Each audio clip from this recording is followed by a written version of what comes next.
राम राम जी, सभी को स्वागत है जी आपका हमारे यूट्यूब चैनल स्कीम वर्ल्ड के अंदर। दोस्तों, आपको पता है जो हरियाणा पुलिस की भर्ती हुई थी, 5600 पद के लिए आवेदन मांगे गए थे, उसका फिजिकल कब होगा? जो भर्ती है वो नए सिटी के अंदर हो गया, पुराने के अंदर? आप सभी के डाउट है ये। आज उन्हीं डाउटों के बारे में बात करते हैं। सबसे पहले दोस्तों आपको बताता हूँ कि जो 5600 पद थे ये कब निकले थे। साथियों, ये भर्ती थी 16 अगस्त को निकली थी। ठीक है, 16 अगस्त के महीने में 5600 पद निकले थे हरियाणा पुलिस के। साथियों, उसी टाइम विधानसभा के इलेक्शन चलने लग रहे थे हरियाणा के अंदर। ठीक है, तो इलेक्शन के चलते आचार संहिता लग गई थी। ठीक है, आचार संहिता लग गई थी तो ये भर्ती रुक सी गई थी। आज लगभग 7 महीने हो गए हैं, 7 महीने का टाइम बीत चुका है, लेकिन इस भर्ती के बारे में कुछ भी एक्टिविटी नहीं है सरकार की, न ही एचएससी की। एचएससी की तरफ से कोई नोटिफिकेशन, कोई न्यूज़ इसके बारे में कुछ भी नहीं है।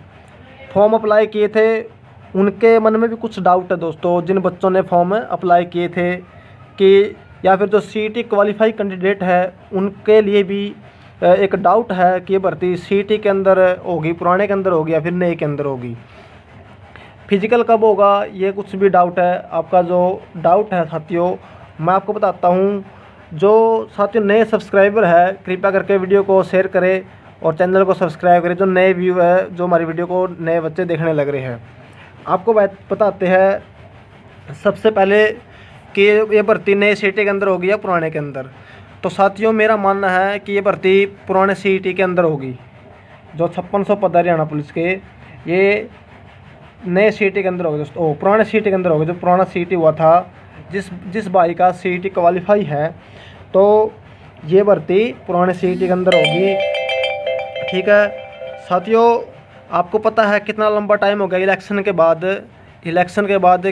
ना तो ग्रुप डी की कोई भर्ती की वेटिंग लिस्ट लगी है, ना ही सी की लगी है, ना ही तो डी का कोई नोटिफिकेशन हुआ है, ना ही कोई एक्टिविटी हुई है एचएससी के अंदर, ना ही कोई न्यूज आई है। आपको बताता हूँ, जो 20 ग्रुप है वो भी कोर्ट के अंदर है। ठीक है, जो 20 ग्रुप है वो भी कोर्ट के अंदर है। ठीक है साथियों, आपको पता है यदि जो नया सीटी होता है, सबसे पहले उसका जो रजिस्ट्रेशन पोर्टल है वो ओपन होगा। जो रजिस्ट्रेशन पोर्टल है वो ओपन होगा। 1 महीना तो आपको रजिस्ट्रेशन करने में लग जाएंगे नए सीटी के अंदर। ठीक है, उसके बाद आपके फॉर्म निकलेंगे, फिर एग्ज़ाम होगा, फिर भर्ती निकलेगी दोस्तों। ठीक है, तो लंबा टाइम है, इसलिए नए सीटें के अंदर तो 5600 ये हरियाणा पुलिस के पद है वो कंप्लीट नहीं हो गए। रही बात, मेरा मानना है कि पुराने सीटी के अंदर ही आपकी भर्ती होगी और आपका फिजिकल बाद में होगा। ठीक है, फिजिकल बाद में होगा ना, मतलब फिजिकल पहले होगा और भर्ती बाद में होगी। और जो नया सीटी है वो लगभग 2026 के अंदर उसकी वैकेंसी ऐड होगी। 2026 के अंदर वैकेंसी ऐड होगी नया सीटी का। अगस्त से पहले कोई सीटी नहीं है हरियाणा के अंदर। तो दोस्तों, ना ही तो ग्रुप डी की वेटिंग लिस्ट लगी है और ना ही ग्रुप सी की वेटिंग लगी है। और जो 5600 हरियाणा पुलिस के पद है वो पुराने सीटी के अंदर हो गए।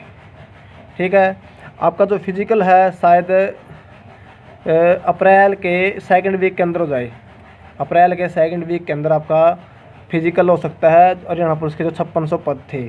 ठीक है, जो 5600 पद थे उसका फिजिकल आपका सेकंड वीक ऑफ अप्रैल के अंदर हो सकता है। साथियों, 20 ग्रुप भी कोर्ट के अंदर उलझे हुए हैं। ना ही तो ग्रुप डी की वेटिंग लिस्ट आने लग रही है, ना ही सी की आने लग रही है, क्योंकि कोर्ट के अंदर है सभी भर्तियाँ। ना ही कोई एक्टिविटी हुई इलेक्शन के बाद। 3 मार्च को बोल रहे थे कि ग्रुप डी की वेटिंग लिस्ट लगेगी, वो भी नहीं लगी क्योंकि शहरी निकाय चुनाव थे। ठीक है दोस्तों, सबसे पहले इन्होंने जनवरी में बोला था कि जनवरी के अंदर आप ग्रुप डी की वेटिंग लिस्ट लगाएंगे। फिर इन्होंने मार्च के अंदर बोला, मार्च के अंदर शहरी निकाय चुनाव हो गए। तो दोस्तों, ये न्यूज़ थी। आपका जो 5600 पद है वो पुराने सिटी के अंदर हो गए। धन्यवाद दोस्तों। यदि नए हैं तो चैनल को सब्सक्राइब जरूर करें।